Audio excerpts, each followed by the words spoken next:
Today, we're gonna be making homemade pasta. We're gonna be making egg pasta fettuccine. Very simple, only a couple of ingredients. I'm gonna walk you through it and show you how to do it. First, two ways you can do this. If you happen to have a KitchenAid mixer, it's gonna make the job a lot easier. But if you don't, then everything I do with the mixer can be done by hand using a flat surface, clean surface that you mix the flour with the eggs. But for this particular video, we're gonna show you how to do it with the KitchenAid mixer. First step to making the pasta is to choose the right kind of flour. Personally, I've done some research.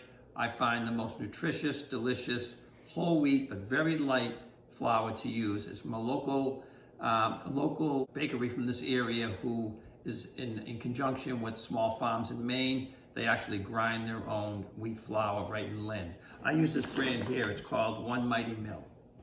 And I use a bread flour, which is a little bit lighter. So the first step, what we're gonna do is we're going to make, we're gonna put 2.5 cups of the flour into our KitchenAid mixer. And we're gonna make a little bit of a well in the middle. Okay, we're gonna put 4 eggs. I use large eggs. If you use extra large, it might come out a little bit looser. We'll have to add a little flour. If you use smaller eggs, we'll have to add. So we put 4 eggs right in the center.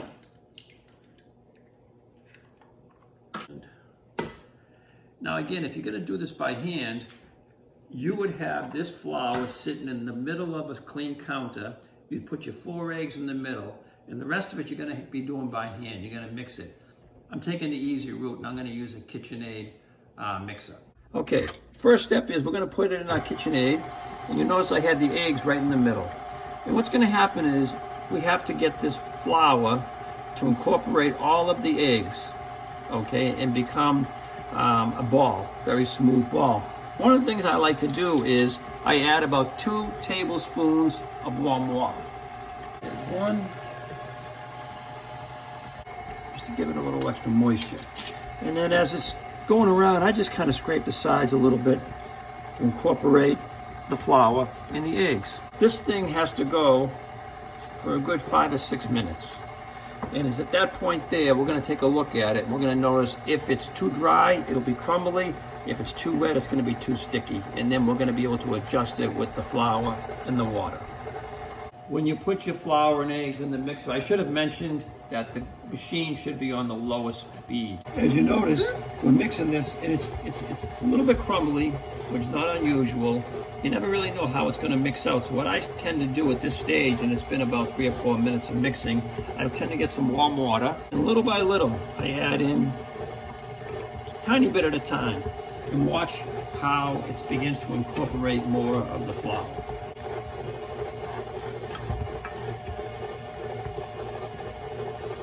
This particular batch, I'm adding in roughly a 1/4 cup of flour. Again, it depends on your eggs, the temperature, a lot of those variables. You may not have to add water, you may have to add flour if it looks a little loose and a little sticky. But this is starting to come together now, as you can see.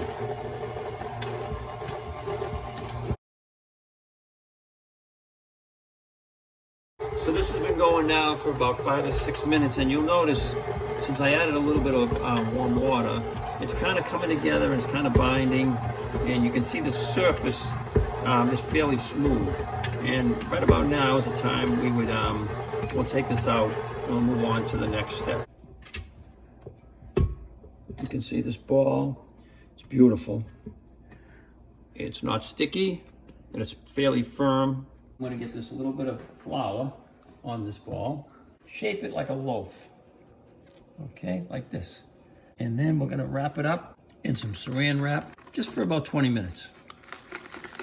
Give it a chance to settle like this, wrap it up. And we're gonna let that sit for about 20 minutes, and then we're gonna begin the pasta making process.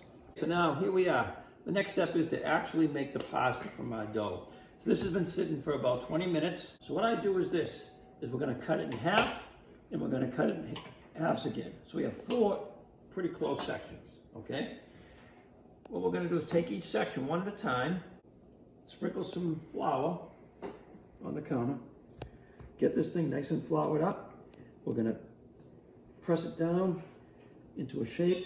You're gonna get your rolling pin. Nothing fancy. We're gonna go both ways with the rolling pin. Get this thing just to spread out. We're trying to get this to about 1/4 inch thick. This will not be the thickness of your pasta, but this will give us a chance to get the pasta rolled up.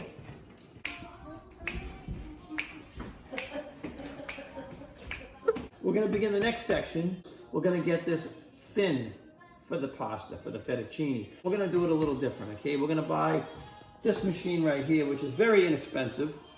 I think the machine's like 75 bucks to buy, and this will let you roll out your pasta to any thickness that you like. We're going to keep it a little bit in the thicker side, so it's a little sturdy.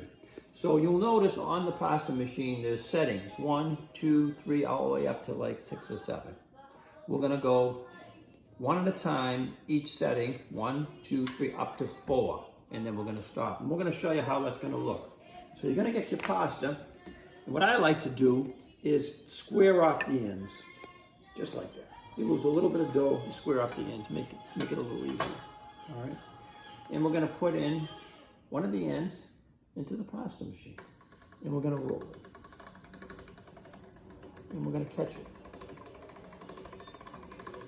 Now, one of the keys to doing this is to continually make sure this piece of pasta is floured so it doesn't stick.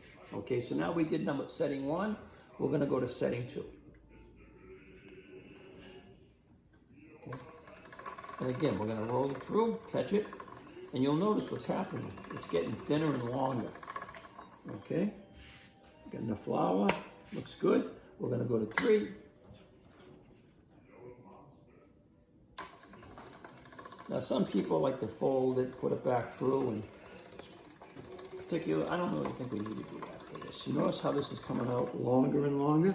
I'm going to get a little more flour both sides. And what I'm going to do is, getting kind of long for a piece of pasta, I'm going to cut this in half and go to my last one, which I'm going to do at number 4. Watch how this comes out.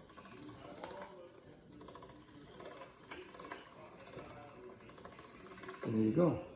We're going to put that aside, and we're going to do the other half on number 4. And you'll notice this is coming out nice and thin, but not too thin. And then we keep these stacked up, and we can get ready to do our other pieces the same way. Let me know when. We're going to introduce you to my best friend here, Bocce. Bocce is my #1 pasta tester. If he likes the pasta, it's good. Okay. You'll hear music in the background. It's Christmas season. We're doing this with my nieces, Allie and Ava. My lovely wife's in the background putting together the tree, and my dog is taking a nap. Okay. We're ready for the next step. I don't need that. Hi, Bocce. Okay, now we have rolled out the dough in our machine, and it's nice and thin, less than 1/8 of an inch, I would say. And you notice we have 8 pieces from the 4 pieces that we cut and put through the machine. Okay, so now the next step, which is basically your last step in the pasta making process, is to make the pasta. You have the option of rolling the pasta like this, and then you can get a knife and you can slice it like in this, thick as you like. And then when you're done, you have fettuccine. We're going to use an attachment on that pasta making machine that we've used so far to flatten the dough. Here's your pasta making attachment. And you'll notice there's 2 sizes. There's a thick fettuccine, and there's like a linguine, a thinner blade over the side. We're going to go with the thicker side for this particular project. Okay. So this is what we're going to do. We're going to move the handle to the attachment, and we're going to let the pasta drop to the machine. This is so cool. And we slide it out. And you'll notice we have fettuccine. Now what I'm going to do is, and this is a very important step, is keep this fettuccine very floured, okay, so it doesn't stick to each other. In fact, I set up a baking pan with some flour, and we keep it loose, like that. And it's going to have to take some time to dry out. Dry it out for at least 1.5 hours, 2 hours. And once it's dried out, you're ready to cook. This pasta, unlike box pasta that you buy at the supermarket, cooks in 1 to 2 minutes. So you're going to get your pot of water to a heavy boil, drop your pasta in all at once, put a little bit of salt in, okay? That helps it to adhere better. And basically, drop it in there, let it cook 1 or 2 minutes, and then try not to dump it into a colander because it may damage the pasta. Get like a slotted spoon or something, some small colander, whatever, or tongs, and pick up your pasta and put it in the bowl. At that point, you can add any kind of sauce you like. To go along with your homemade pasta, we're gonna give you a quick and easy, nice tomato sauce. First, what you're gonna do, I'm gonna make a double batch. So if you wanna make a little bit less than this, a single batch, just cut mine in half. You put a ½ a cup of oil in a saucepan on medium heat and let it get pretty hot. And I added in a cup of onions and I added in 4 or 5 cloves of garlic. All of them are finely minced, okay? Okay, we're gonna put them right in the pan, in the hot oil. Okay, we're gonna give it a little stir. Okay, let those saute until the onions are translucent. So now the onions and garlic, they're sauteing, I would say go about 3 or 4 minutes. Next step in our homemade marinara sauce is once you saute the garlic and onions, they're nice and cooked, translucent, we're gonna get 2 cans, again, double batch, 2 cans of paste, tomato paste, which we're gonna dump right in here. And my second can. Take this, swirl it around with the onions and garlic. The paste is gonna melt. Okay, this is what it's gonna look like. It's gonna be very thick onions, garlic, and tomatoes. And we're gonna let that saute and kind of simmer about 2 or 3 minutes.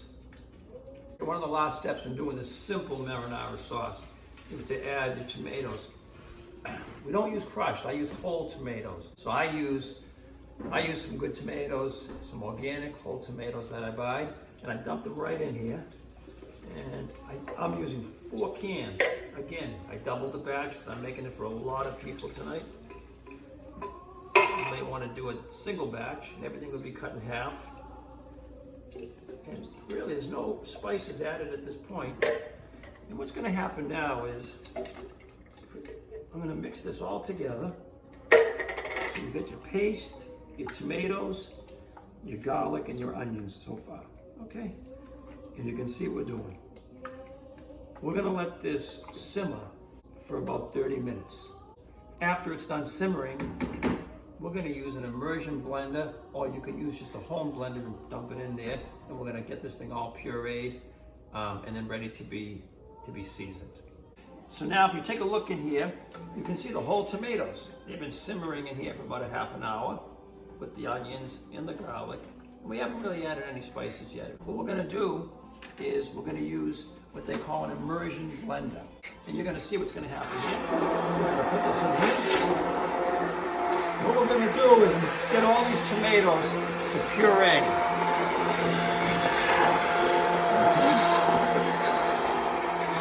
Now, when we finish doing this, then it becomes your sauce. And by that I mean you add what you want. I personally like to add some fresh basil, some pepper flakes to it. I like a little bit of spice. You can add oregano, you can add anything you like.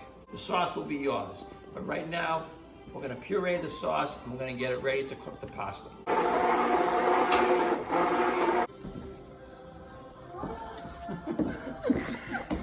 We're ready to eat. Our last step, we take our beautiful homemade pasta right here and we're going to be adding some sauce to it. Look at the sauce, huh? This is why we use the paste. Look how thick and rich this sauce is. This sauce looks like fresh tomatoes.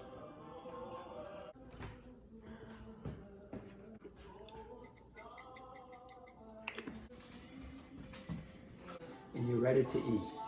Mangiare. That's it. Round of applause, everybody.